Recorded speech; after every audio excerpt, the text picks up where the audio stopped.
আসসালামু আলাইকুম ওয়া রাহমাতুল্লাহি ওয়া বারাকাতুহু।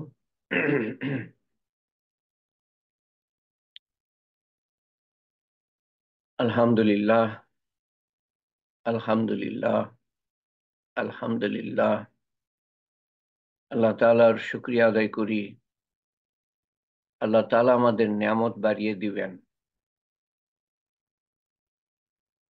এই কথাটা আমি যে বললাম, নিয়ামত শব্দটা ব্যবহার করলাম। আল্লাহর নিয়ামত সম্বন্ধে আমাদের কারো ধারণা নাই। আল্লাহ তাআলা যে কত নিয়ামত বর্ষণ করেছেন আমাদের উপর, ধারণা নাই। এজন্য যে এটা নিয়ে আমরা চিন্তা করি না তেমন। আমার যা মনে হয়, আমি আমি ভুল বলে থাকতে পারি। আমি হয়তো আমার নিজের দিক থেকে বিচার করছি, নিজের দিক থেকে আন্দাজ করছি। আমি পুরোপুরি বুঝি না আল্লাহ তাআলার নিয়ামত কত আমার উপরে। আপনারা হয়তো বুঝতে পারেন, কিন্তু একটা কাজ যদি আপনারা করার চেষ্টা করেন, চিন্তা ভাবনা করে লিখেন, একটা কাগজে লিপিবদ্ধ করেন, 1 নম্বর, 2 নম্বর, 3 নম্বর, এভাবে আল্লাহর কত নিয়ামত, যা কিছু আল্লাহ তাআলা দান করেছেন, তাহলে দেখবেন যে লিস্টের মধ্যে ধীরে ধীরে, সব কিন্তু একবারে মনে হবে না, ধীরে ধীরে অনেক নিয়ামত বের হবে। তখন শুকর শুক্রিয়া আদায় করতে পারবেন। এবং যখন শুক্রিয়া আদায় করবেন আল্লাহ তাআলার, আল্লাহ তাআলা কোরআন শরীফে বলেন, তোমরা শুকর গুজার হও, আমি নিয়ামত বাড়িয়ে দিব।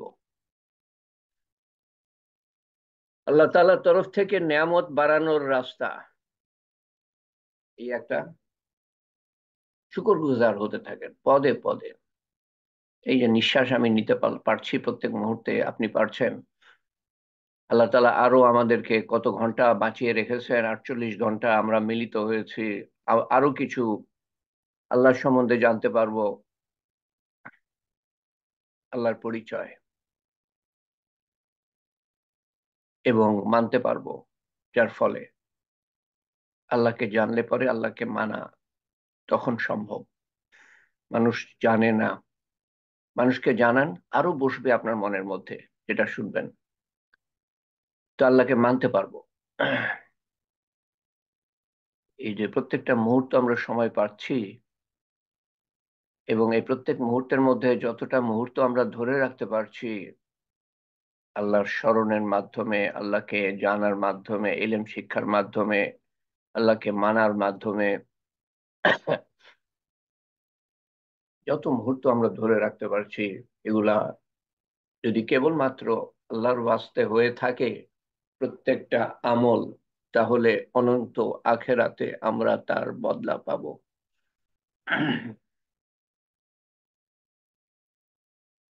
তো এক এক মুহূর্তের মুহূর্ত বেঁচে থাকার জন্য এবং আল্লাহর স্মরণে বেঁচে থাকার জন্য আল্লাহর শুকরিয়া আদায় করি।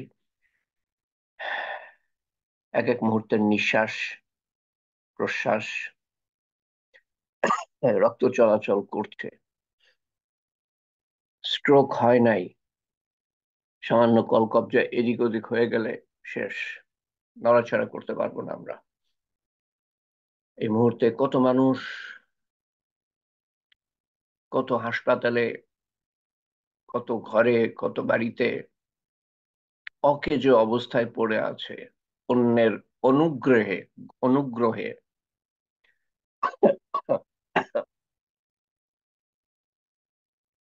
আল্লাহ শুক্রিয়া আদায় করি। আল্লাহ তাআলা নিয়ামত বাড়িয়ে দিবেন।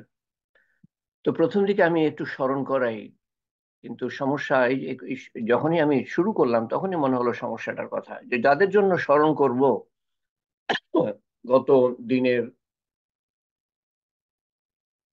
অদ্ভুত কিছু কথা, যে আমি আর কোনো আলেমের কাছে শুনি নাই, যারা থাকতে পারেন নাই সঙ্গত কারণে, ঈদে বাড়ি গিয়েছিলেন, বা যোগাযোগ স্থাপন করতে পারেন নাই। তো তাদের জন্য যে আবার স্মরণ করব, তারাই হয়তো নাই।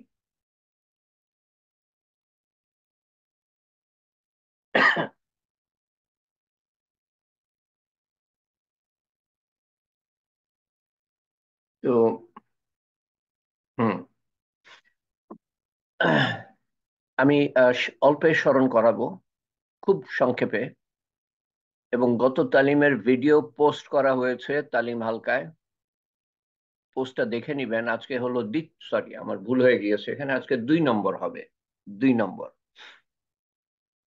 আজকে 2 নম্বর হবে। তো গত দিনের ভিডিওটা আপনি একটু দয়া করে দেখে নিবেন। আমার মনে হয় এরকম অদ্ভুত কথা শোনেন নাই কোথাও।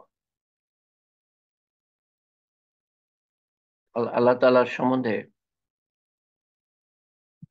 শোনেন নাই। এবং আল্লাহ তাআলার সম্বন্ধে যেরকম ধারণা আমরা পোষণ করব, আল্লাহ তাআলা আমাদের সাথে সেরকম ব্যবহার করবেন।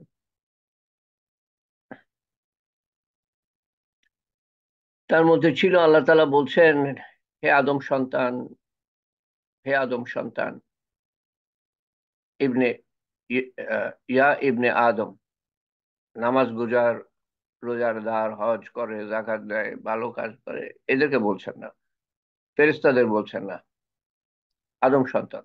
যার মধ্যে কত আছে যারা আল্লাহকে মানে না, আল্লাহকে চেনে না, আল্লাহকে জানে না। কত আছে যারা গুনায় লিপ্ত, কিছু মানে কিছু মানে না। সবাইকে বলছেন, হে আদম সন্তান,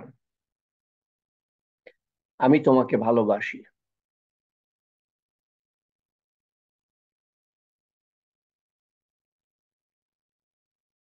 তোমাকে আমার হকের কসম,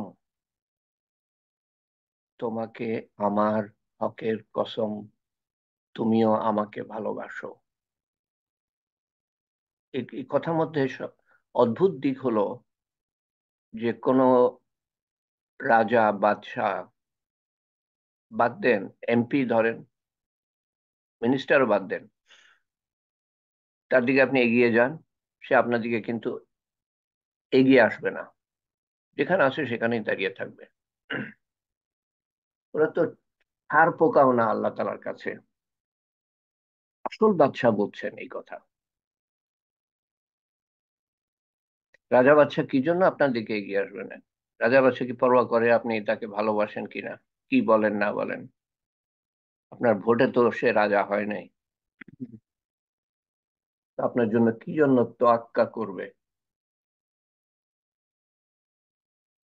আল্লাহ তাআলা, আল্লাহ তাআলা আমাদের মুখাপেক্ষী না। আর আর কোনো তুলনা হয় না।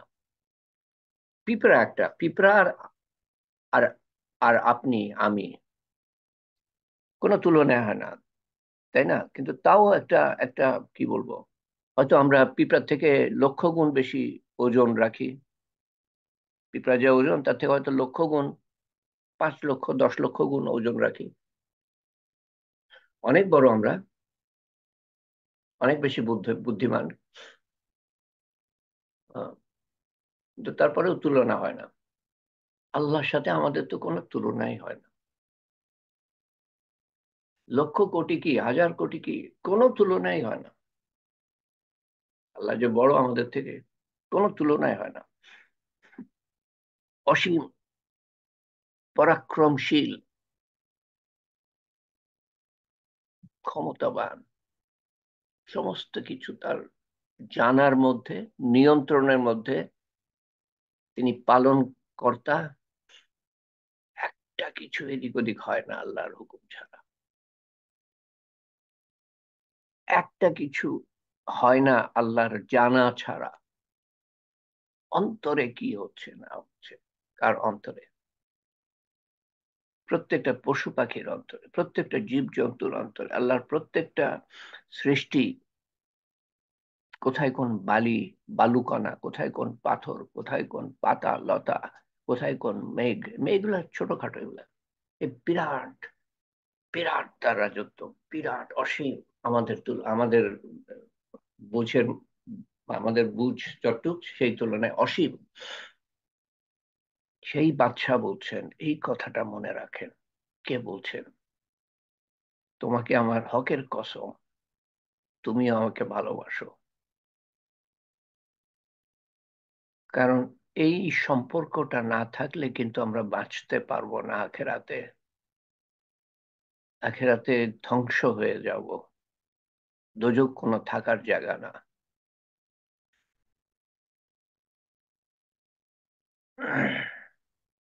তো এটা এটা ছিল মোদ্দা কথা, আসল কথা, গত হালকার। তারপরে আল্লাহর কিছু গুণাবলীর মানে শক্তির কথা কোরআন শরীফ থেকে উদ্ধৃতি দিয়ে পেশ করেছিলাম।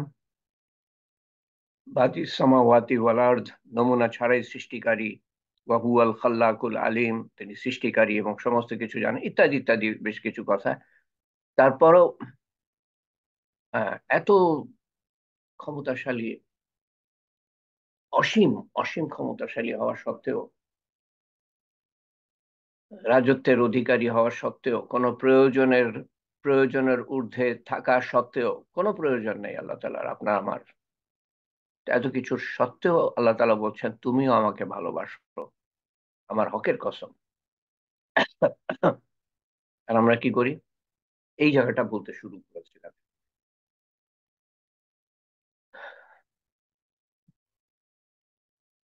এই জায়গা থেকে শুরু করেছিলাম, 1 মিনিট তার কথা মন দিয়ে স্মরণ করি না। নামাজেও তাকে ঠিক মতো স্মরণ করি না।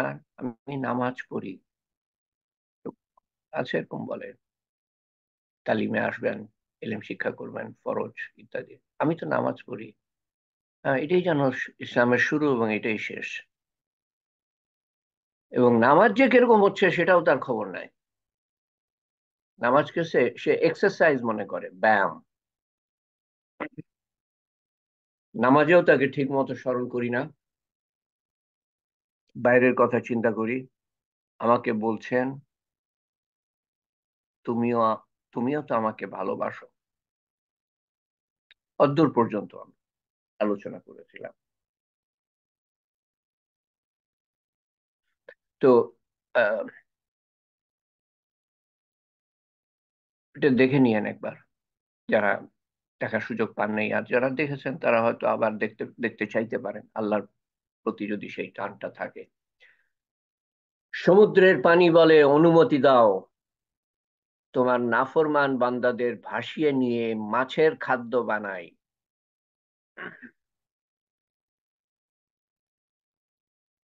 ভাসিয়ে নিয়ে যাই সমুদ্রে, মাছের খাদ্য হবে। সমুদ্র তো দূরে, আপনি যেখানে আছেন সেখান থেকে দূরে, আমার এখান থেকে হয়তো 3-4 মাইল, তাও আসতে সময় লাগবে সমুদ্রের পানির। মাটি বলে অনুমতি দাও, গিলে ফেলি মাটি আমাদের পায়ের তলায়। বা আমি যদি 6 তলায় থাকি তো ওই নিচেই মাটি, একটু কাঁপলে বাড়ি ধসে যাবে। মাটি বলে গিলে ফেলি। আজকে না, সামনের বার হয়তো, বা তারপরের বার একজনের সম্বন্ধে বলবো মাটি তাকে গিলে ফেলছে, এখনো গিলে ফেলছে। কবে শুরু করেছে গিলতে? মুসা আলাহ ইসলামের সময় থেকে। ফেরেশতারা বলে আমরা নেমে এদের গর্দান উড়িয়ে দিই। মাটি মুহূর্তের মধ্যেই আহ কাজ শুরু করতে পারবে, আমাদের ধ্বংস করার কাজ, আমাদের গোনার কারণে। ফেরেশতারাও মুহূর্তের মধ্যে নেমে এসে আমাদের গর্দান উড়িয়ে দিতে পারবে। তোমার খায় আর তোমারই নাফরমানি।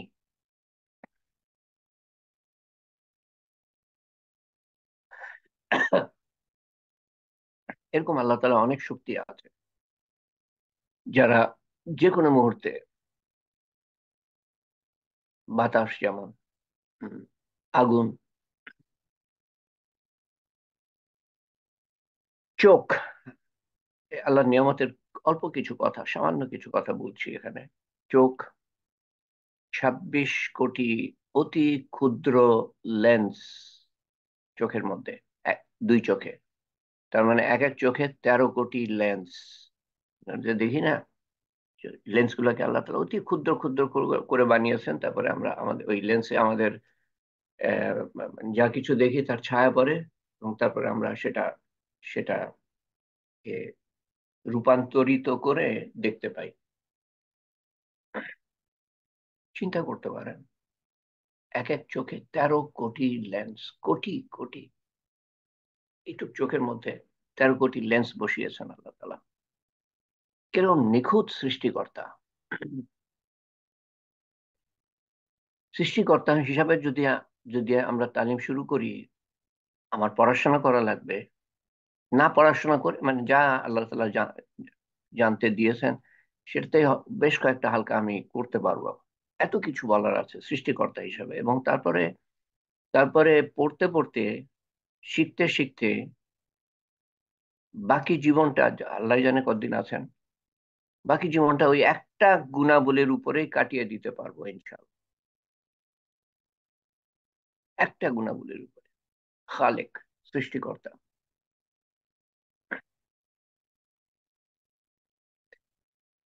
তো এক এক চোখে 13 কোটি অতি ক্ষুদ্র লেন্স, এবং এই যে আমরা দেখতে পাচ্ছি, এটার বিল কি? যা নিষিদ্ধ তা দেখো না, নিষিদ্ধ করেছি তা দেখো না, এটাই হলো একমাত্র বিল।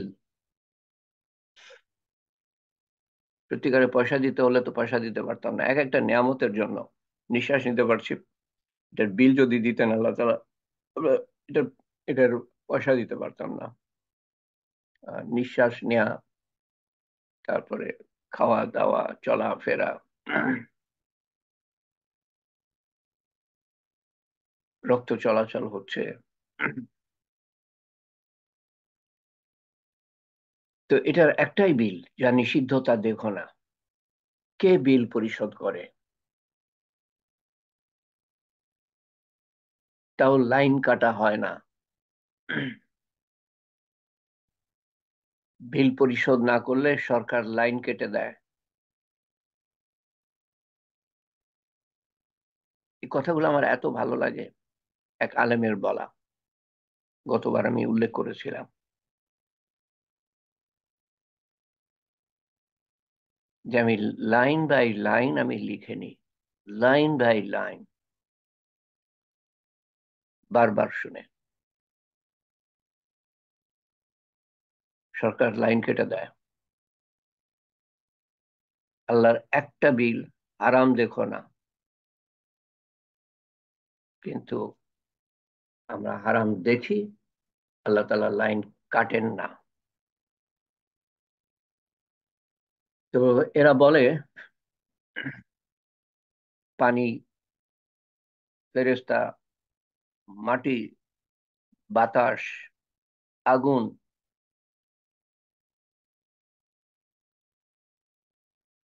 তোমার খায় আর তোমার সাথে লড়াই, তার মানে তোমার বিরুদ্ধচারণ,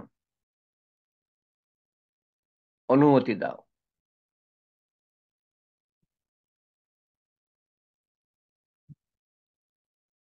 অনুমতি দাও, এদের ধ্বংস করে দিই।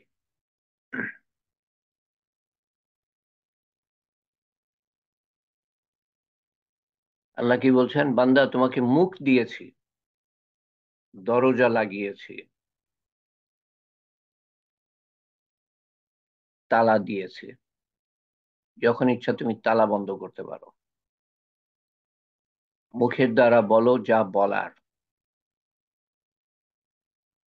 হারাম আসে তো দরজা বন্ধ করো, মানে মুখ বন্ধ করো। হারাম কথা যদি আসে, যেটা নিষিদ্ধ কথা, গীবত, চোখ দিয়েছি, পর্দা লাগিয়েছি, দেখো যা দেখার। হারাম সামনে আসলে পর্দা ফেলো, চোখ বন্ধ করো।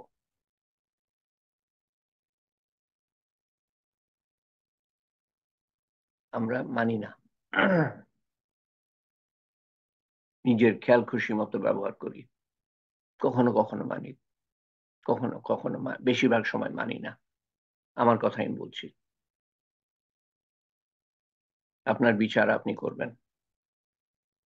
আল্লাহ বিচার করার আগে, কিয়ামতের দিন বিচার করার আগে নিজের বিচার করেন। হাসিবু আনফুসিকুম, হাসিবু মানে হিসাব নাও নিজের, হাসিবু আনফুসিকুম নিজের হিসাব নাও আল্লাহ হিসাব নেওয়ার আগে। আপনার বিচার আপনি করবেন, সময় থাকতে করেন, এবং যা শুধরাবার শুধরিয়ে নেন। কখন যে ডাক আসে এক ঝটকায় নিয়ে যাবে, কেউ ঠেকাতে পারবে না। যত ক্ষমতা থাক আপনার কাছে, যত ধন দৌলত থাক, যত প্রভাব প্রতিপত্তি থাক, যত খ্যাতি থাক, যত ডিগ্রি থাক,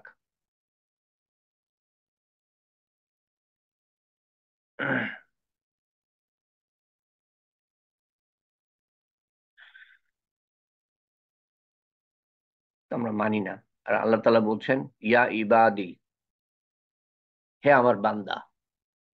ইবাদি মানে বান্দা, যে আল্লাহর বন্দেগী করে।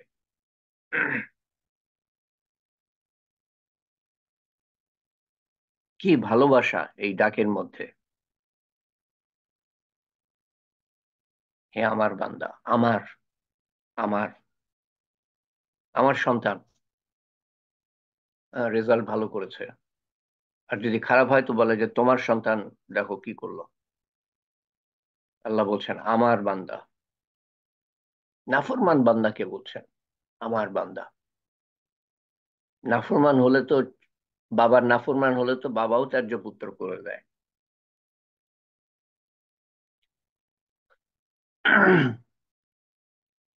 পানি বলে ভাসিয়ে দিই, মাটি বলে ধসিয়ে দিই, ফেরেশতা বলে উড়িয়ে দিই। যার রাগ হওয়ার কথা তিনি বলেন চলো চলো নিজের কাজ করো।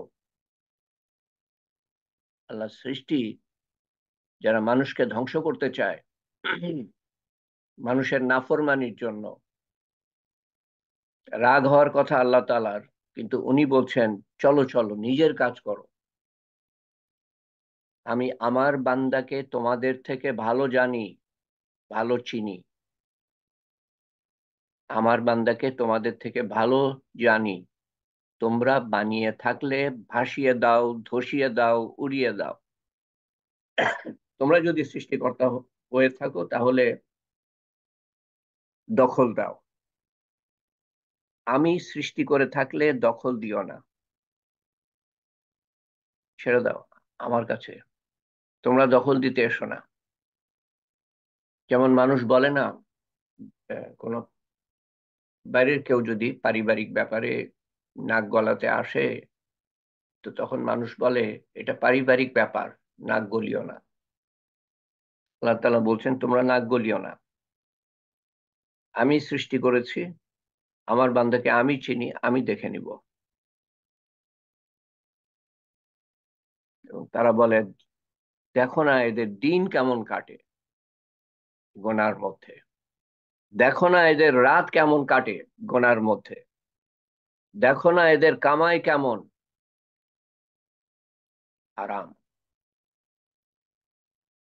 আল্লাহ বলেন কেন ধরি না জানো, কেন ধরি না জানো? আমি এদের তওবার অপেক্ষায় আছি। এরা আমার দিকে ফিরে আসবে, মাফ চাইবে, সেই অপেক্ষায় আছি। যেই রাত তওবা করবে আমার দরজা খোলা পাবে।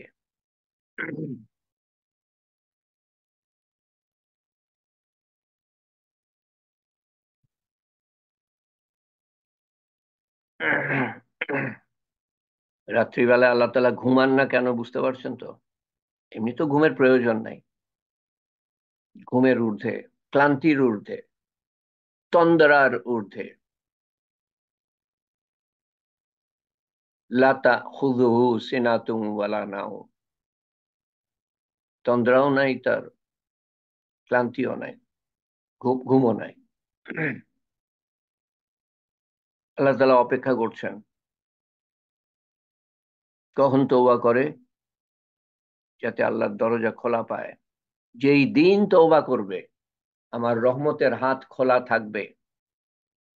রাতেও থাকবে, দিনেও থাকবে। জীবনের শেষ দিনে আসবে তো আমার কাছে কটাক্ষ শুনবে না। কটাক্ষ জিনিসটা আল্লাহ তাআলা করেন না, মানুষ করে। কয়বার তোকে মাফ করব, কয়বার সাহায্য করব, আল্লাহ বলেন না। জীবনের শেষ দিনে আসবে তো আমার কাছে কটাক্ষ শুনবে না। যৌবন কোথায় কাটিয়েছো, আল্লাহ জিজ্ঞেস করবেন না। বলবো না যে এতদিন পরে এখন তুমি কোনো কাজের না, এখন কিসের তওবা, এটাও বলবেন। পা চলে না, হাত কাজের না, চোখ দেখে না, এখন তওবা, এটাও বলবেন না। আসো আমি এখনই, এখনো কবুল করব, শেষ দিনে এখনো কবুল করব, আসো না। তুমি আসবে না, আর আমি বলবো আল্লাহ গফুরুর রহিম।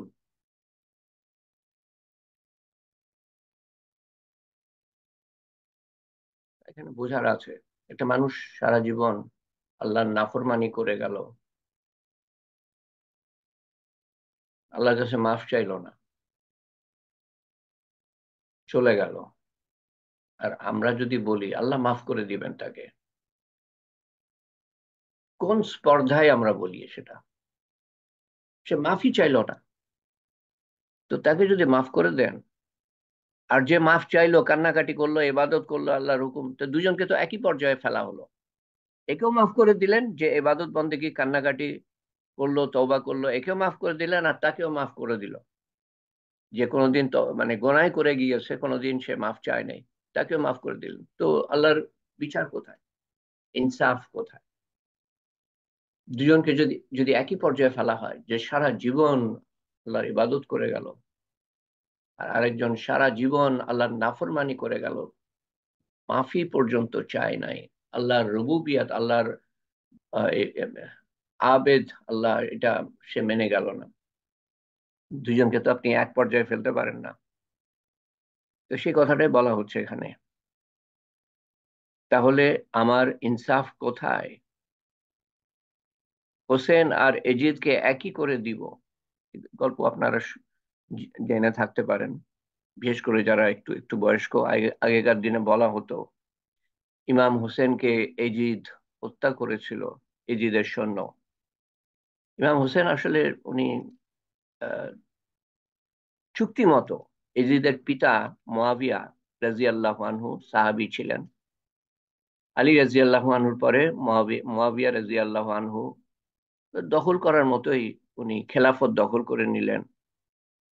তারপরে আলী রাজিয়াল্লাহু আনহুর বড় পুত্র হুসেন রাজিয়াল্লাহু আনহু, হাসান, হাসান হলো বড়, উনি ছেড়ে দিলেন, উনি আর রক্তপাত করতে চাইলেন না, মুসলমানের রক্তপাত উনি ছেড়ে দিলেন, ওনাকে খলিফা বানানো হয়েছিল।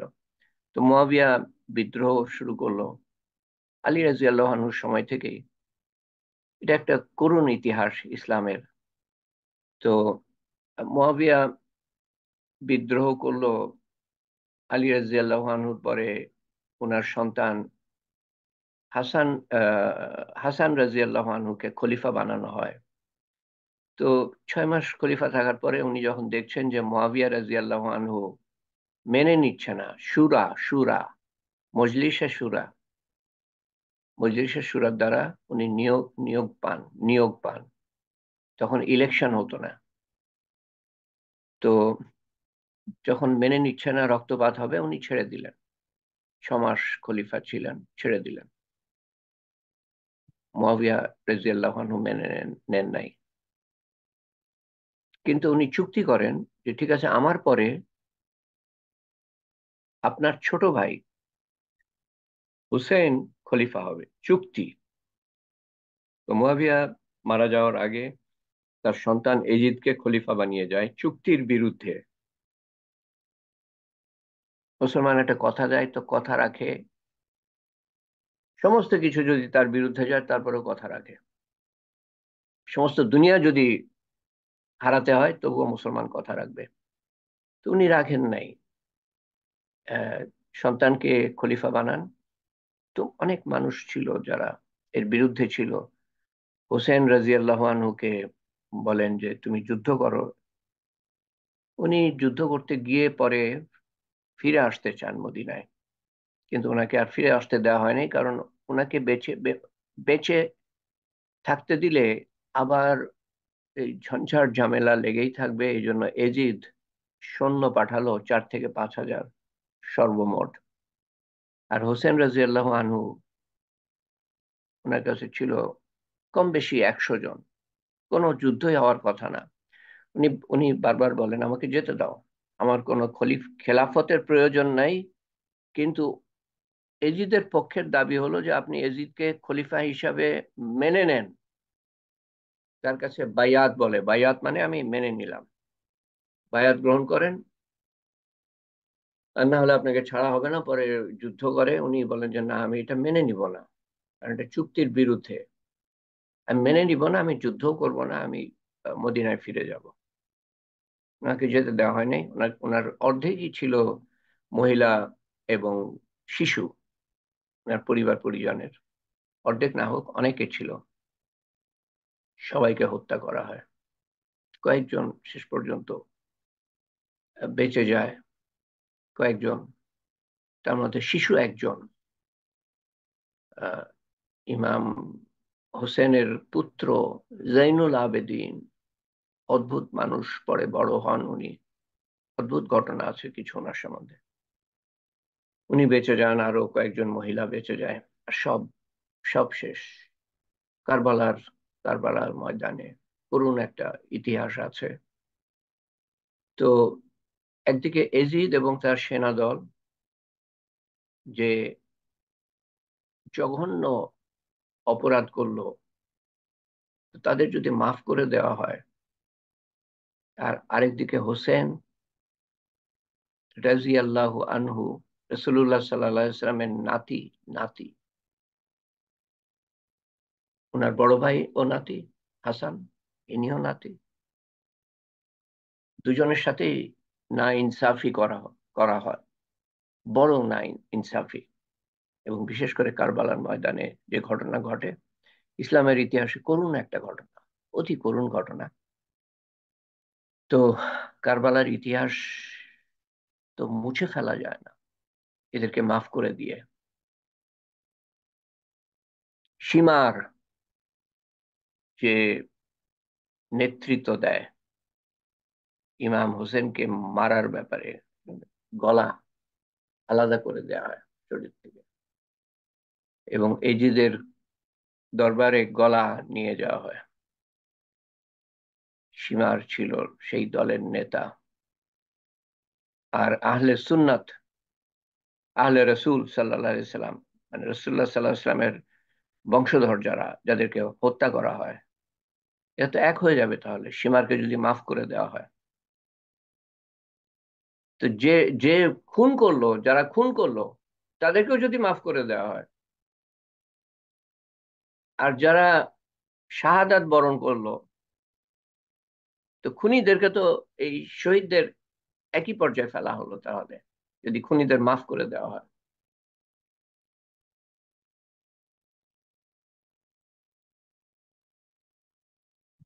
ইহুদিদের যদি আপনি মাফ করে দেন, যারা মুসলমানদের হত্যা করছে, মানে কত এই পর্যন্ত প্রায় 40,000, 80,000-এর বেশি আহত। আর ফটো হয়তো দেখেন আপনারা, ঘরবাড়ির অবস্থা দেখেছেন। খাবার নাই সেটা তো হয়তো দেখতে পাই না আমরা, চিকিৎসার ব্যবস্থা নাই, শিক্ষার ব্যবস্থা নাই, ঘর নাই, ছাদ নাই। আপনি তো গরমের মধ্যে টিকতে পারেন না, তাদের ছাদ নাই, ঘর নাই, রাত্রে মাথা গোজার। সামনে শীত আসছে, ঘর থাকবে না তখনও। ওদের যদি মাফ করা হয়, তো যাদেরকে হত্যা করা হয়, তাদের পর্যায়ে ফেলা হলো তাহলে।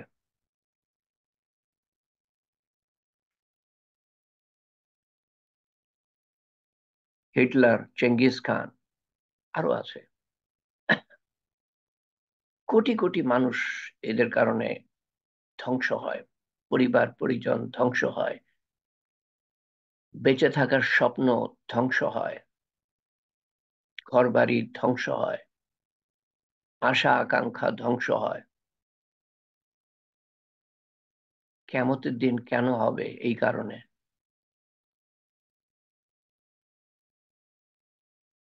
না হলে ইনসাফ কোথায়? ন্যায় বিচার কোথায়?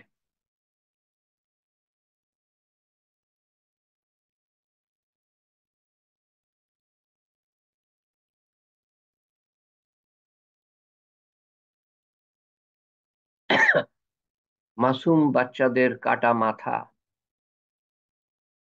আর জুলুমের ডোবা তলোয়ার একই হয়ে যাবে। আসো আর দেখো আমি কেমন মাফ করি। মাফ চাইতে হবে। এই জন্য আলেমরা বলেন যে কেউ যদি কবিরা গোনা করে, বড় গোনা করে, তাকে বুঝতে হবে যে অন্যায় করেছে, সে অন্যায়কারী। বান্দার প্রতি যদি করে থাকে তো বান্দার কাছে মাফ চাইতে হবে, তারপর আল্লাহর কাছে মাফ চাইতে হবে।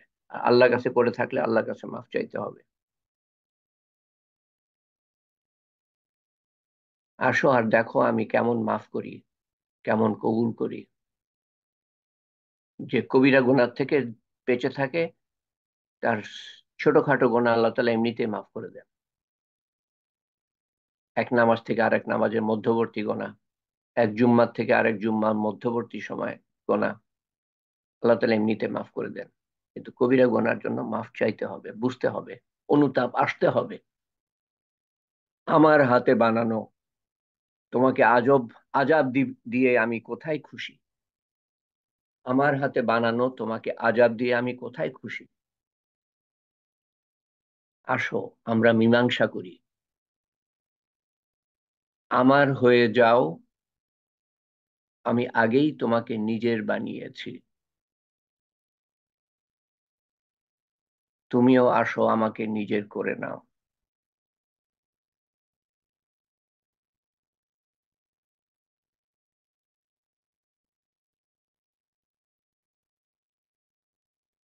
আমি আরবিটা বাংলায় আমি লিখেছি, সেটা আমি বাদ দিব। সেটা নীল অক্ষরে আছে। তুমি যা করেছো দিনে রাতে, তারপরও তুমি চাও এবং আমি দিই। বাবা মায়ের সাথে নাফরমানি করলে ঘর থেকে বের করে দেয়। সারা জীবনের নাফরমানি সত্ত্বেও তুমি মাফ চাও, আমি মাফ করি। তুমি মাফ চাও, আমি তোমার ঝুলি ভরে দিই। আর তুমি মাফ চাও, তোমাকে মাফ করি। আল্লাহর সাথে সম্পর্ক করো, আল্লাহকে সন্তুষ্ট করো। আল্লাহকে পেয়ে গেলে তো চিরকালের পাওয়া। আল্লাহ নিজ রহমত কিভাবে বুঝাবেন, কেমন করে বলবেন? আমার বান্দা, এত গোনা করো যে জমিন মাটি ভরে দাও, সব জমিন, তারপর সমুদ্র ভরে দাও, তারপর পাহাড় ভরে দাও, ঢেকে ফেলে, পাহাড় ঢেকে ফেলে উপরে উঠিয়ে চাঁদ সূর্য পর্যন্ত গোনায় ভরে দাও, তারপর তারাসমূহ ভরে দাও, তারপর আকাশের ছাদ পর্যন্ত গোনা থেকে যাক।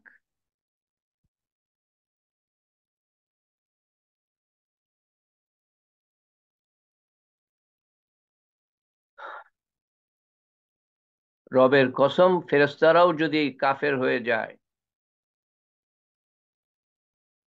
আল্লাহ না করে সমস্ত মানুষ কাফের হয়ে যায়, কোনো নেকির কাজ না করে, সব মিলে কিয়ামত পর্যন্ত জীবন লাভ করে গোনা করে কোনো হুকুম না মানে, তাও এদের গোনা এত হবে না, আসমান পর্যন্ত যাবে না। আল্লাহ বলেন, পুরুষ বা মহিলা এত গোনা করে যে মাটি থেকে আকাশের ছাদ পর্যন্ত গোনা করে।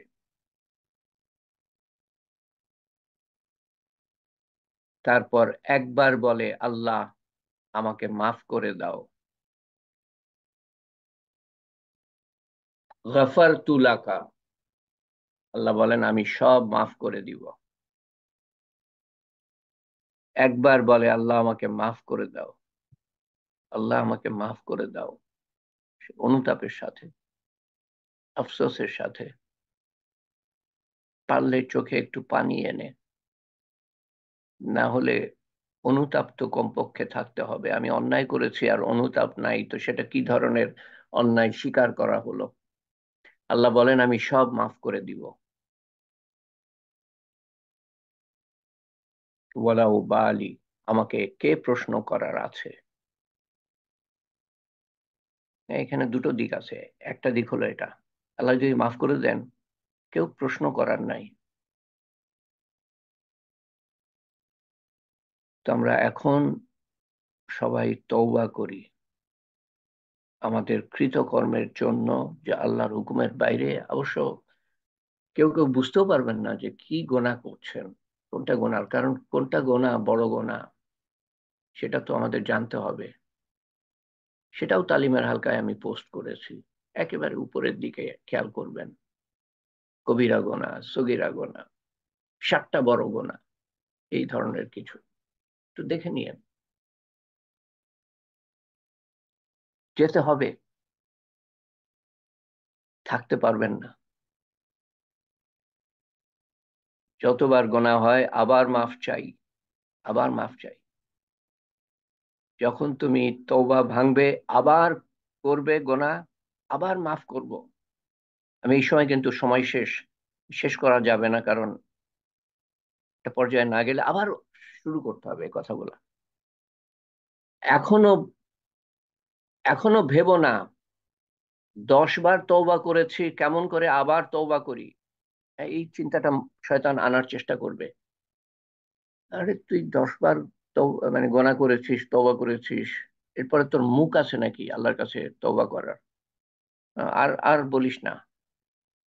শয়তান উল্টা চিন্তা ঢুকাবে, আর তওবা করিস না। এখন গোনা হবে, যখন গোনা হবে আবার তওবা করি।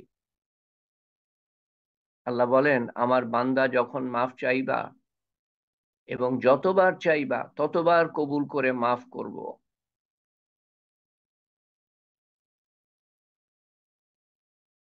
প্রথমবারের তওবা যেই খুশির সাথে কবুল করেছিলাম, 1000 বা কোটি বার সেই খুশির সাথে কবুল করব যদি 1000 বা কোটি বার তুমি গোনা করো। একই খুশি, একই খুশি, একই খুশির সাথে কবুল করব। কারণ আমাদের নেকি বা গোনার কারণে তার উপর আসর পড়ে না। এটা হলো দ্বিতীয় কারণ। প্রথম কারণ হলো যে যে বা আমি বলবো এটা প্রথম কারণ, আপনি গোনা করেন আমি গোনা করি, আল্লাহর কিচ্ছু যায় আসে না তাতে। আমাদের যায় আসবে, আল্লাহর উপর কোনো আসর পড়ে না, তার প্রতিক্রিয়া পড়ে না, তার ছায়া পড়ে না। আর দ্বিতীয়ত আল্লাহ মাফ করলে পরে কেউ প্রশ্ন করার নাই। আল্লাহ তাআলা মাফ করে দেন, আমরা মাফ চাই আন্তরিকতার সাথে। আমাদের নেকির কোনো আসর নাই তার উপর, নেকি করলেও কোনো কোনো তার উপকার হয় না, তার লাভ হয় না। আমাদের গোনার কোনো আসর নাই তার উপরে, গোনা করলেও ক্ষতি হয় না, নেকি করলেও কোনো লাভ হয় না। মাফ চাও, মাফ করব, অতএব তার মাফ করতে কিছু যায় আসে না। আপনার আপনার সাথে কেউ অন্যায় করলো, আপনার কিছু যায় আসে তাতে? আপনি আহত হয়েছেন, অন্যায় কেউ অন্যায় করে থাকলে আপনি আহত হয়েছেন, এর জন্য মাফ করতে চান না, তাই না? আমার প্রতি কেউ অন্যায় করলো, আমি আহত হই, আমার কিছু যায় আসে, এই জন্য আমি মাফ করতে চাই না। আল্লাহর কিচ্ছু যায় আসে না। মাফ চাও, মাফ করব। মাফ চাও, অনুতপ্ত হও, তারপরে মাফ করব। একদিন আসবে তওবার উপর আল্লাহ তাআলা পাকা করবেন। এই মাফ চাইতে চাইতে অন্যায় করতে করছি, একই অন্যায় করছি হয়তো, একদিন আসবে আল্লাহ তাআলা মজবুত করে দিবেন, আর করবা না তখন। একটা সময় আসবে। এটার জন্য সবচেয়ে গুরুত্বপূর্ণ যেটা না, সেটা হলো নামাজ। নামাজের উপরে প্রত্যেকটা নামাজ আরো সুন্দর করার চেষ্টা করা। আল্লাহ তাআলা বলেন যে নিশ্চয়ই নামাজ মানুষকে গোনাহ এবং বেহায়াপনার থেকে দূরে রাখবে। নিশ্চয়ই, সেই পর্যায়ে নামাজ পড়তে পারলে গোনার প্রতি ঘৃণা জন্মিয়ে দিবেন, ঝোঁকার শখ দিবেন, আল্লাহর সামনে ঝোঁকার শখ দিবেন। কখনো হতাশ না হই, তার রহমত গোস্বার উপর কাবু, তার রহমত গোস্বার উপরে কাবু, মাত্রাধিক মাত্রাধিক শক্তিতে গোস্বার উপর কাবু।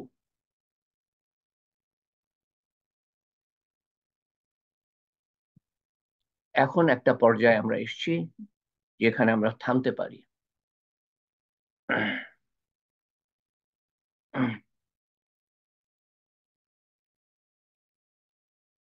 তো আবার বলছি, গত হালকা যারা শুনতে পারেন নাই, যে কারণেই হোক, রেকর্ডিং পোস্ট করা হয়েছে, এটা দেখে নিয়েন। অদ্ভুত কথা।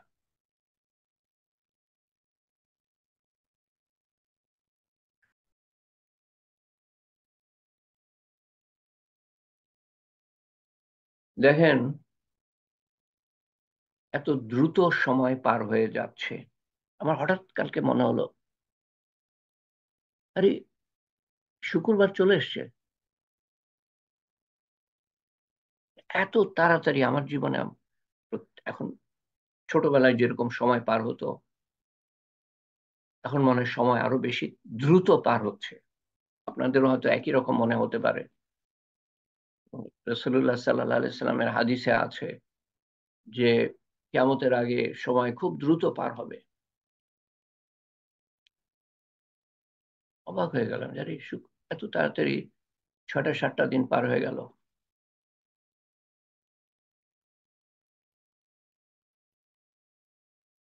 যে কোনো সময় ডাক আসবে, ঝটকা দিয়ে নিয়ে যাওয়া হবে। চিন্তা করেন, অদ্ভুত ব্যাপার যে আপনি ঘরে আছেন, ঘুরে বেড়াচ্ছেন, খাচ্ছেন দাচ্ছেন, কাপড় পরছেন, বাইরে যাচ্ছেন সুন্দর কাপড় পরে, এই আপনি এই আমি একদিন যখন নিঃশ্বাস আর নিতে পারবো না, নিঃশ্বাস বন্ধ, মানে জীবন শেষ, রূহ নাই, কেউ আপনাকে আপনার ঘরে রাখবে না। কোনো মতে রাতটা পার হলেই ব্যাস, পরের দিন সকাল, সকাল 10টায় জানাজা হবে, আপনারা আসবেন, কবরে দেয়া হবে।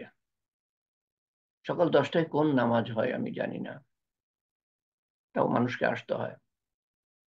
ফজরের জামাতে যখন কিছু লোক থাকে বা জোহরে, অত দূর পর্যন্ত অপেক্ষা করবে না। এই দুনিয়ার বাসিন্দা হেঁটে বেড়াচ্ছে, দেখছে, দেখাবে সকালে হেঁটে বেড়াচ্ছে, বিকালে সন্ধ্যায় কবরে, বা বিকালে হেঁটে বেড়াচ্ছে, সকালে কবরে, মাটি চাপা দিয়ে। কোনো সম্পর্ক নাই সম্পদের সাথে, সংসারের সাথে, মানুষের সাথে, সন্তান সন্ততির সাথে, স্ত্রীর সাথে, স্বামীর সাথে কোনো সম্পর্ক নাই।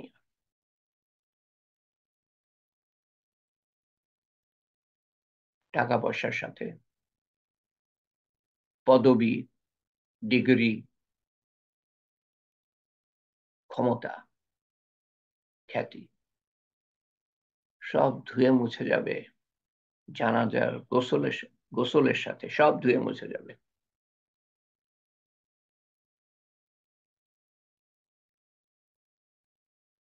এই কথাটা, এই কথাগুলা কিন্তু শয়তান চিন্তা করতে দেয় না, আর দুনিয়ার ব্যস্ততা চিন্তা করতে দেয় না, আর নফসের তাড়নার চিন্তা করতে দেয় না, আর মানুষের কুমন্ত্রণার চিন্তা করতে দেয় না। এখানে রাসূলুল্লাহ সাল্লাল্লাহু আলাইহি ওয়াসাল্লামের হাদিসে বলে, বুদ্ধিমান ব্যক্তি সে যে বেশি বেশি করে মৃত্যুর চিন্তা করে এবং মৃত্যুর জন্য প্রস্তুতি নিতে থাকে, তারাই সম্মান এবং মর্যাদা নিয়ে গেল। দুনিয়া এবং আখেরাতের।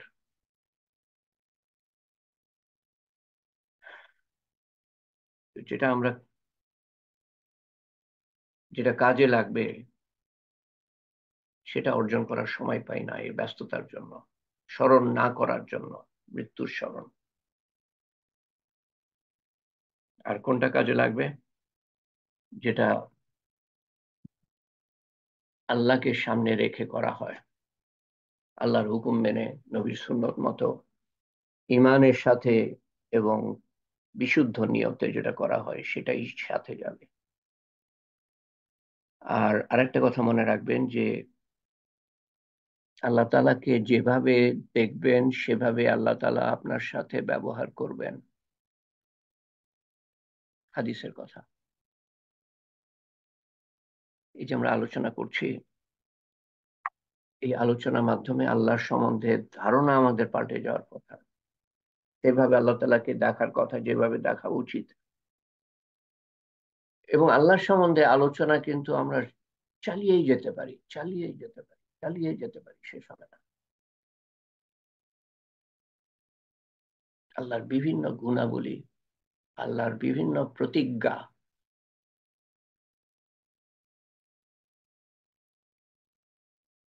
আল্লাহ যা কিছু বলেছেন, এটা এটা এটা এটা কি বলবো আমি, সমুদ্রের মতো জ্ঞানের মতো। সমুদ্র যেমন বিশাল, সেরকম বিশাল জ্ঞান এটা। আমাদের সময় নেই। তো আল্লাহ সম্বন্ধে যেরকম ধারণা পোষণ করবো, আল্লাহ তাআলা সেরকম আমাদের সাথে ব্যবহার করবেন। আমরা দোয়া করি আল্লাহ তাআলা। শুক্রবার আমি সাধারণত নাম নিয়ে থাকি বিস্তারিত ভাবে, যারা আহ, যাদের দোয়ার প্রয়োজন, বিশেষ করে অসুস্থতা। তো আল্লাহ তাআলা সুস্থ করে দেন সবাই যারা অসুস্থ, বা যারা যারা বিপদ আপদে, যারা মনের গ্লানিতে, দুঃখ দুঃখ দুর্দশায় ভুগছেন, আপনজন হারিয়েছেন। হুম। সবার দেখভাল একমাত্র আল্লাহ করতে পারেন। তো রোজির কথা মনে করছি, রেশমার কথা মনে করছি, ডক্টর কানিজ হাসিনার কথা মনে করছি, ছবি আপার কথা মনে করছি, হাসনা বেগমের কথা মনে করছি, শিউলি কাদের, শাইলা কাদের কথা মনে করছি, তুলির কথা মনে করছি। সবই ক্যান্সার পেশেন্ট, চিকিৎসা হয়েছে বা হচ্ছে। চিকিৎসা হলেও এই এমন এক জিনিস, কখন যে ফিরে আসে কোনো ঠিক নাই। আরো যারা আপনারা চিকিৎসার মধ্যে দিয়ে গিয়েছেন, আমার এখানে নাই, নাম নাই, আল্লাহ তাআলা জানেন। কিন্তু তো এই কোনো চিন্তা করবেন না সেই ব্যাপারে। Mohammad Masidur Reza, dialysis patient. Nasima Akter Buli, dialysis patient. Nasima Akter বুলির অবস্থা খুবই শোচনীয়। আরিফিন আহমেদ 6 বছর ধরে হাসপাতালে। জনাব নাসির উদ্দিন আহমেদ মিয়া ভাই, উনি গুরুতর অসুস্থ, আহ, বিশেষ করে বয়সের কারণে, এবং অন্যান্য সমস্যা তো আছেই। আল্লাহ তাআলা সুস্থ করে দেন। ফায়াজ আহমেদকে অনেকটা আল্লাহ তাআলা সুস্থ করে দিয়েছেন এখন। মোটরসাইকেল অ্যাক্সিডেন্ট, রিক্সায় ছিল, মোটরসাইকেল ধাক্কা দিয়েছিল, পড়ে গিয়েছে, সামান্য ব্যাপার। কিন্তু ভুল চিকিৎসার কারণে 2 বছর কম করে সে ভুগেছে। এবং এই 2 বছরের মধ্যে সে অনেক কিছু খুইয়েছে, হারিয়েছে। ইমতাজ আহমদকে আল্লাহ তাআলা সুস্থ রাখেন। জনাব মোহাম্মদ এনামুল হক কে আল্লাহ তাআলা সুস্থ রাখেন। সালমা খাতুন মিনুকে সুস্থ করেন আরো। আহ জিনাত জিতুকে সার্জারি ছাড়া সুস্থ করে দেন আল্লাহ তাআলা। শাহিদা বেগমকে সুস্থ রাখেন।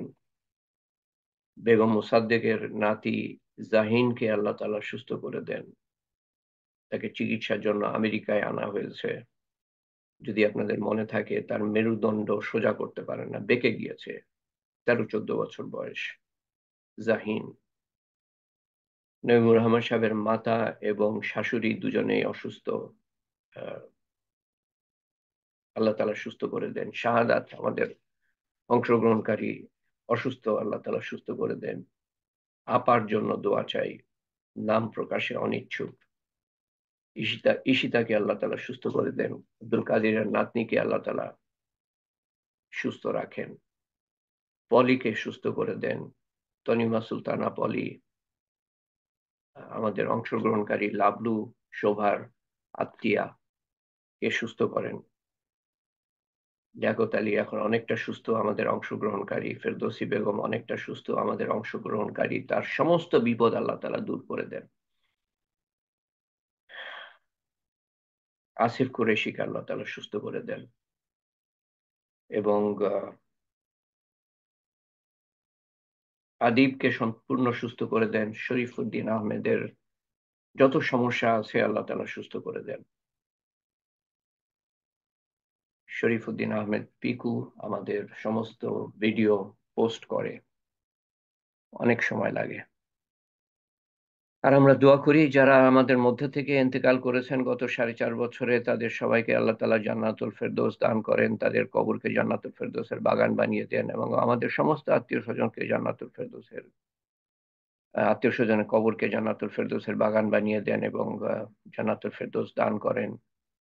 যারা ইন্তেকাল করেছেন এই সময়ের মধ্যে, গত 4.5 বছরে, তারা হলেন জনাব খন্দকার ইউনুস আলী, বেগম আমরান শাহী আক্তার, জনাব শাহজাহান, জনাব সৈয়দ আশরাফুল হক, বেগম নূর নাহার, জনাব তরিকুল ইসলাম, বেগম ইয়াসমিন সাগরী, কাজী আশফাকুল ইসলাম অলিন্দ, জনাব মোহাম্মদ মাহবুবুর রহমান, জনাব রূপচাঁদ শেখ, জনাব আনোয়ারুল ইসলাম, বেগম আনোয়ারা বেগম, বেগম আসমা খাতুন, শেখ ওয়াসিউজ্জামান আসিফ, জনাব আব্দুল আজিম, জনাব কাজী মোহাম্মদ শরীফ, বেগম নার্গিস পারভিন, মাহমুদুর রহমান অনি, জনাব মনোয়ার হোসেন, বেগম আফরোজা, মোহাম্মদ আজিজুল হক, আজহারুল ইসলাম কুরৈশি, আনোয়ারা বেগম, বেগম আনোয়ারা বেগম, জনাব আবু বকর সিদ্দিক। আল্লাহুম্মা আমিন। দোয়ার আগে মনের ভাব কেমন থাকা উচিত, এবং সেই ভাবটা আসবে সে তার কথা চিন্তা করে, যার সামনে আমরা হাত উঠাচ্ছি, তার বরত্ব, মহত্ব, অসীমত্ব। তিনি পরাক্রমশালী, সীমাহীন ক্ষমতাশালী, অতীব দয়ালু, মেহেরবান এবং ক্ষমাশীল, এবং প্রতিপালক, আপনার আমার নিয়ন্ত্রক। তার সামনে হাত উঠাচ্ছি, কিরকম মনের ভাব থাকা উচিত? আল্লাহুম্মা আমিন। আল্লাহুম্মা সাল্লি আলা সাইয়্যিদিনা মুহাম্মদ জাযাল্লাহু আন্না মুহাম্মাদান সাল্লাল্লাহু আলাইহি ওয়াসাল্লাম মা হুয়া আহাদুহু।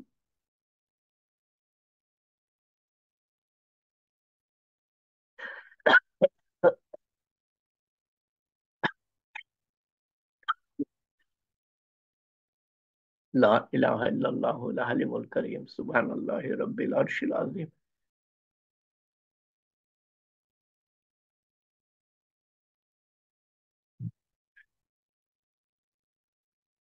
والحمدلله رب العالمين.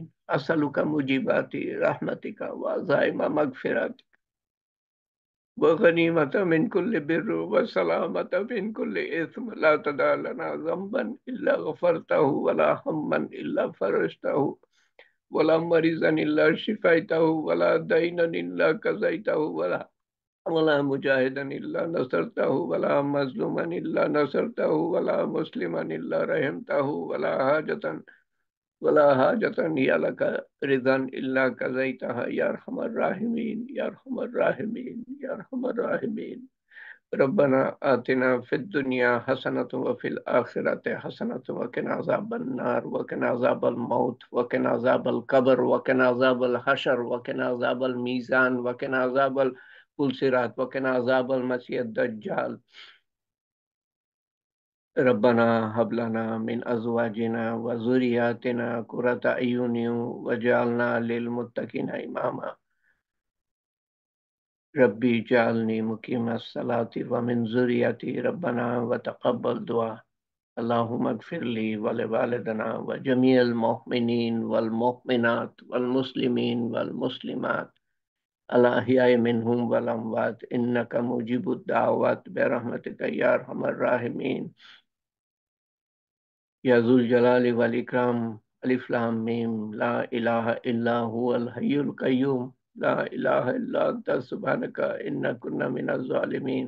ওয়া ইলাহুকুম ইলাহুম ওয়াহিদ লা ইলাহা ইল্লা হুয়া রহমানুর রহিম ইয়া ফাতিরুস সামাওয়াতি ওয়াল আরদ আনতা ওয়ালি ফিদ দুনিয়া ওয়াল আখিরাহ আনতা ওয়ালি ফিদ দুনিয়া ওয়াল আখিরাহ আনতা ওয়ালি ফিদ দুনিয়া ওয়াল আখিরাহ।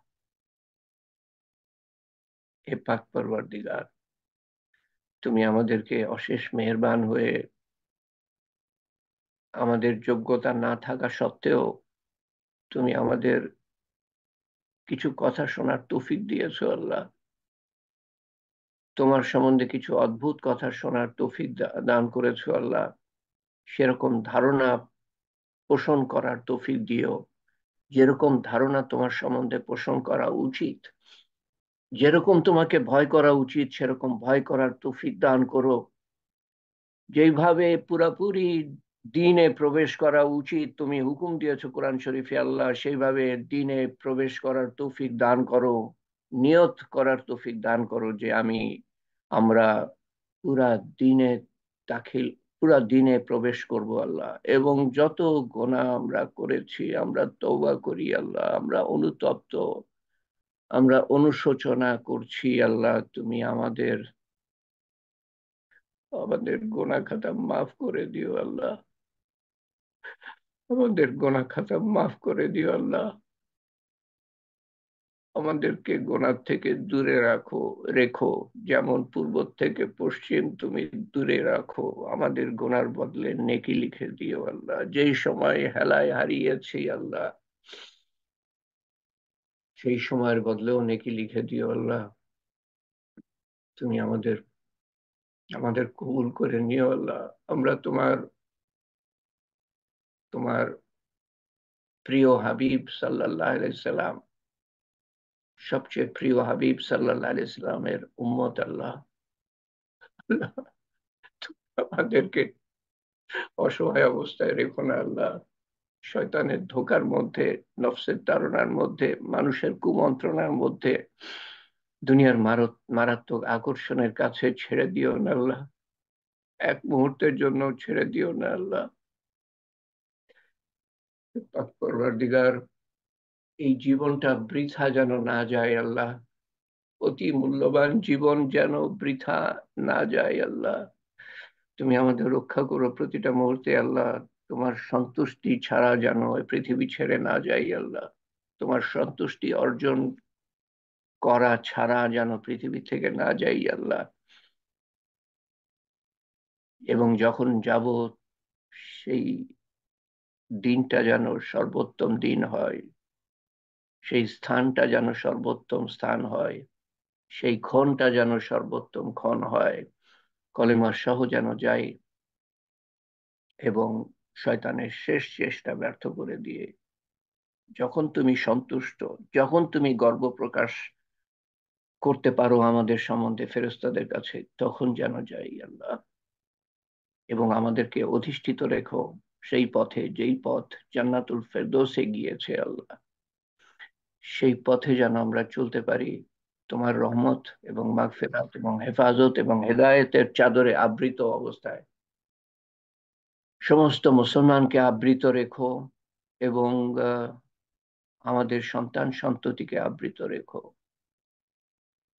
সমস্ত মানুষকে হেদায়েত দিও।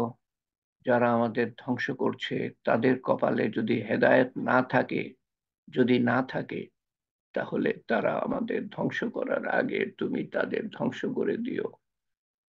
যত মানুষ বিপদ আপদে আছে, অভাব অনটনের মধ্যে আছে, সবার বিপদ আপদ, অভাব অনটন, দুঃখ কষ্ট দূর করে দিও আল্লাহ। তাদের নির্যাতন উঠিয়ে নিও আল্লাহ। যত মানুষ তোমার দ্বীনের মেহনত করছে দ্বীন প্রতিষ্ঠা করার বিভিন্ন ভাবে, তুমি তাদের অন্তরে এখলাস ঢেলে দিয়ে, বিশুদ্ধ নিয়ত ঢেলে দিয়ে তাদের মেহনত কবুল করো। আমাদের এই ছোট্ট প্রয়াস তুমি কবুল করো এবং এই প্রয়াস যেন কিয়ামত পর্যন্ত চলতে থাকে। যারা হজ করেছে তাদের হজ কবুল করো আল্লাহ। আমাদেরকে হজ করার তৌফিক দিও ভবিষ্যতে আল্লাহ। হে আল্লাহ, তোমার ডাকে যেন আমরা সাড়া দিতে পারি আল্লাহ। এবং প্রত্যেকটা নেক আমল তোমার প্রতি যে দায় দায়িত্ব তা পালন করতে পারি, এবং তোমার বান্দার প্রতি দায় দায়িত্ব পালন করতে পারি তোমার ভালোবাসা অন্তরে নিয়ে, এবং সমস্ত সুন্দর গুণাবলী, হুসনে আখলাক আমাদের দিও, যা আমাদেরকে এই সমস্ত দায় দায়িত্ব পালন করতে সাহায্য করবে আল্লাহ। এবং হুসনে আখলাকের মূল্য হলো জান্নাতুল ফেরদৌস। এ পাক পরওয়ারদিগার, তুমি আমাদের বলা ও শোনা এবং ব্যক্তিগত আমল সমস্ত কিছু কবুল করে তার তোমার শাহী দরবারে ভুল ভ্রান্তি থাকা সত্ত্বেও তোমার শাহী দরবারে কবুল করে নিও, এবং তার সওয়াব রসুল করিম সাল্লাল্লাহু আলাইহি ওয়াসাল্লামের রওজা মুবারকে পৌঁছে দিও, রূহ মুবারকের কাছে পৌঁছে দিও, এবং তার সওয়াব পৌঁছে দিও আমাদের আপনজন প্রিয়জন নিকটজন যারা কবরে শায়িত, তাদের কবরের আযাব মাফ করে দিও, কবরকে প্রশস্ত করে দিও, কবরকে জান্নাতুল ফেরদৌসের বাগান বানিয়ে দিও আল্লাহ, কবরকে নূর দিয়ে পরিপূর্ণ করে দিও, এবং আমরাও যখন কবরে যাব আমাদের প্রতিও অনুরূপ অনুরূপ উত্তম ব্যবহার দেখিও আল্লাহ। এবং আখেরাতের প্রত্যেকটা ঘাটিতে কিয়ামতের দিন আপনজন সহ যখন উঠবো আল্লাহ, তোমার উত্তম ব্যবহার যেন পাই, এবং মিজান যখন বসানো হবে তখনও যেন তোমার উত্তম ব্যবহার পাই আল্লাহ। এবং যখন পুলসিরাত পাড়ি দিতে হবে তখনও যেন তোমার উত্তম ব্যবহার পাই, এবং বিনা হিসাবে জান্নাতুল ফেরদৌসে দাখিল হতে পারি, এবং তার কিছু মূল্য দেওয়ার তৌফিক আমাদেরকে দান করো। আল্লাহুম্মা ইন্নাকা আফুউন তুহিব্বুল আফওয়া ফা'ফু আন্না। ربنا ظلمنا أنفسنا وإن لم تغفر لنا وترحمنا لنكونن من الخاسرين. ربنا لا تزغ قلوبنا بعد إذ هديتنا وهب لنا من لدنك رحمة إنك أنت الوهاب. اللهم أسألك من خير ما سألك منه نبيك محمد صلى الله عليه وسلم، ونعوذ بك من شر ما استعاذك منه نبيك محمد সাল্লাল্লাহু আলাইহি ওয়াসাল্লাম। আনতাল মুস্তাআন ওয়া আলাইকাল বালাগ ওয়া লা হাওলা ওয়া লা কুওয়াতা ইল্লা বিল্লাহিল আলিয়্যিল আযীম। আল্লাহ, তোমার শান মতো চাইতে পারি নাই, তোমার শান মতো তুমি দান করো আল্লাহ। তোমার শান মতো হেফাজত চাইতে পারি নাই, তোমার শান মতো হেফাজত করো। তোমার শান মতো ক্ষমা করো আল্লাহ, এবং কবুল করো আল্লাহ। ইয়া কাযিউল হাজাত, ইয়া রাফিউদ দারাজাত, ইয়া হালালাল মুশকিলাত, ইয়া মুজিবুদ দাওয়াত,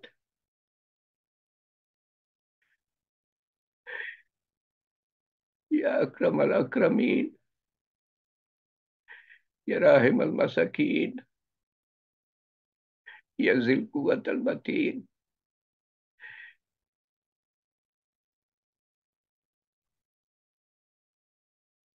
ইয়া আউয়ালাল আউয়ালিন।